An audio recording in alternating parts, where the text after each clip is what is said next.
ini dengan bacaan Bismillah dan doa bersama. Bismillahirrahmanirrahim. Rabbi yassir lana wa la tu'assir alaina bil ilmi wal hikmati fid dunya wal akhirah. Rabbi yassir lana wa la tu'assir alaina. Rabbi karim lana bil khairi amalana. Nun pangeran abdi mugi Gusti ngagampilkeun sareng mugi Gusti ulah sampe ngaesekeun dina nyiar ilmu sinareng nyaran ibadah berbekal di dunya sumawana di akhirat.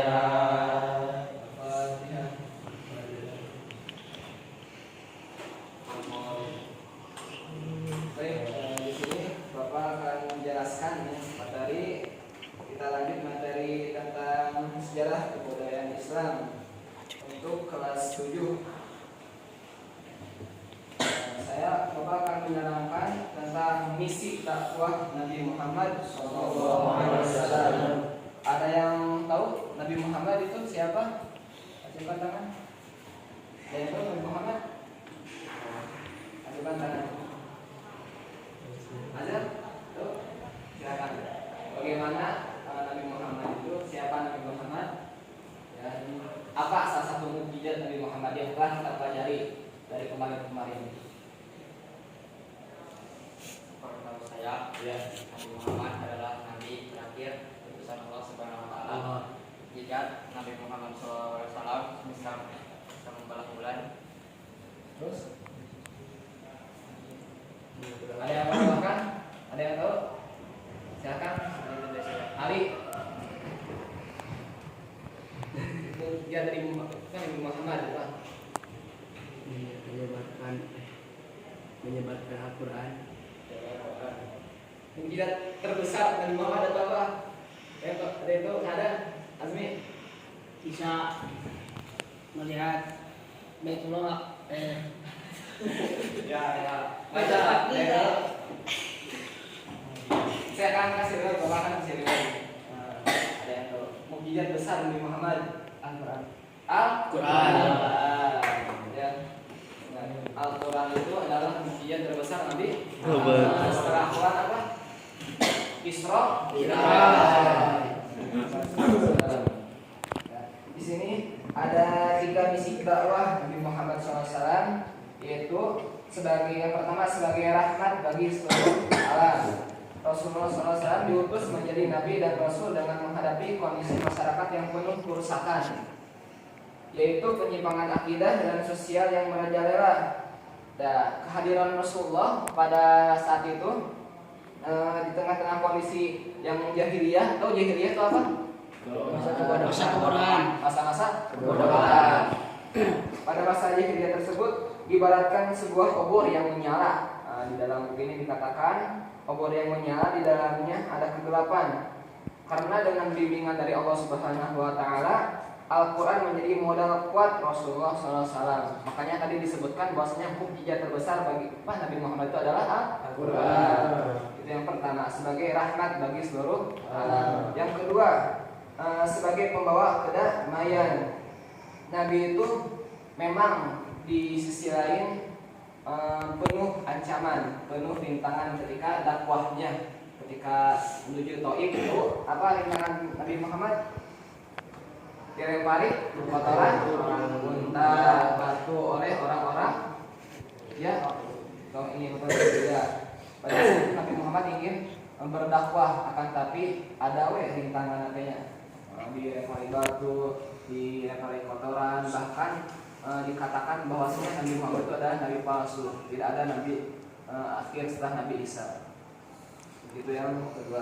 Yang ketiga sebagai pembawa kemajuan masyarakat. Ya. Itu misi Nabi Muhammad SAW. Yang kedua yaitu penetapan kalender Hijriah. Hijrah Nabi Muhammad ke Madinah menjadi sebuah peristiwa yang sangat penting bagi umat Islam. Peristiwa hijrah tersebut dicatat sejarah sebagai tonggak awal keberhasilan dalam dakwah Islamiyah. Selain itu hijrah Rasulullah SAW juga dianggap sebagai masa kejayaan Islam dan cikal bakal terbentuknya masyarakat Islami dengan memperlakukan syariat Islam. Jadi hijrah Nabi Muhammad disebut sebagai kejayaan Islam. Tahu kejayaan Islam ketika masa Nabi Muhammad SAW.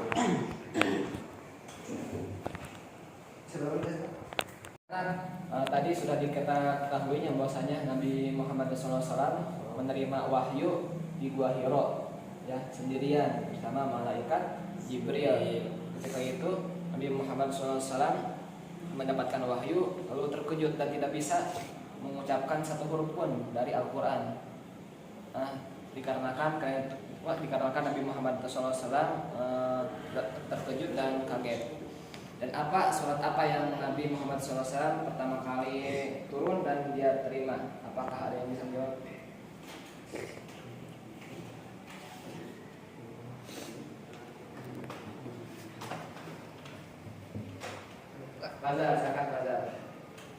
Surat apa? Al-Alaq Surat Al-Alaq. Berapa ayat yang Nabi Muhammad? 1-5. Bacakan 1-5.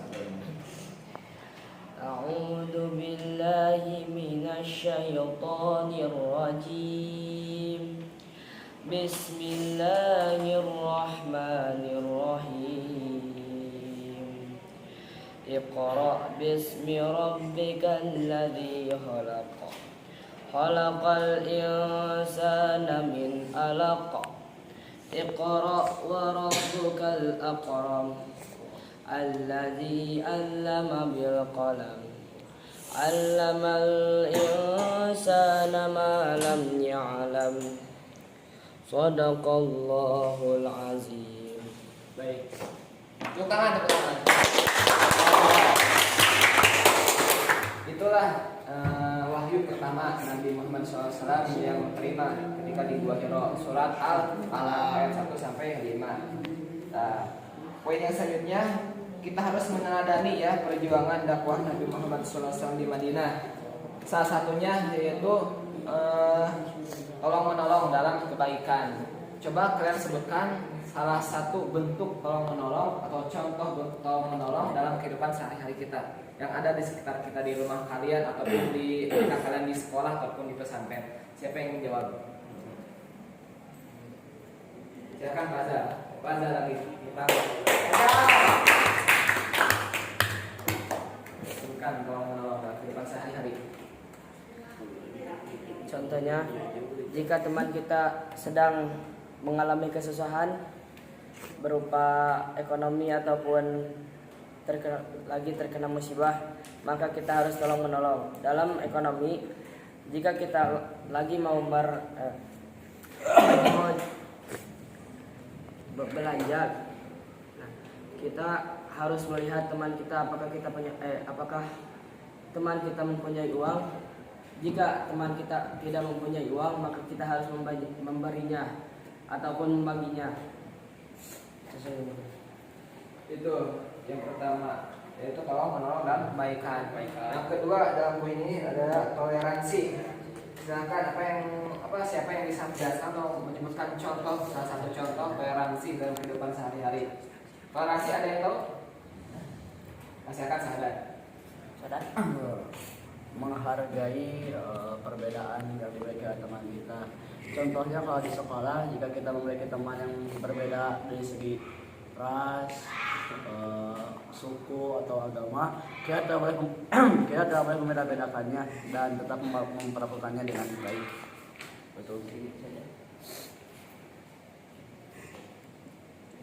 Dan Amin pelajaran dari awal 1 jam tambah 1 jam sama 2 jam kita di sekolah telah selesai dilaksanakan. apa yang kita pelajari kita niat amal dan sampaikan kepada orang lainnya, bahwasanya perjuangan dakwah Nabi Muhammad SAW itu mempunyai atau membutuhkan waktu yang sangat-sangat lama dan sangat-sangat menguras energi dan sangat-sangat menguras pikiran dan keyakinan Nabi Muhammad SAW. Baik, kita tutup pembelajaran pada hari ini. Kita tutup dengan hamdalah dan doa kifaratul majlis. Alhamdulillahirabbil alamin. Subhanallahumma wa bihamdika asyhadu an la ilaha illa anta astaghfiruka wa atubu ilaik. Subhanakallahumma wa bihamdika asyhadu an la ilaha illa anta astaghfiruka wa atubu ilaik. Syukran. Assalamualaikum warahmatullahi wabarakatuh. Waalaikumsalam.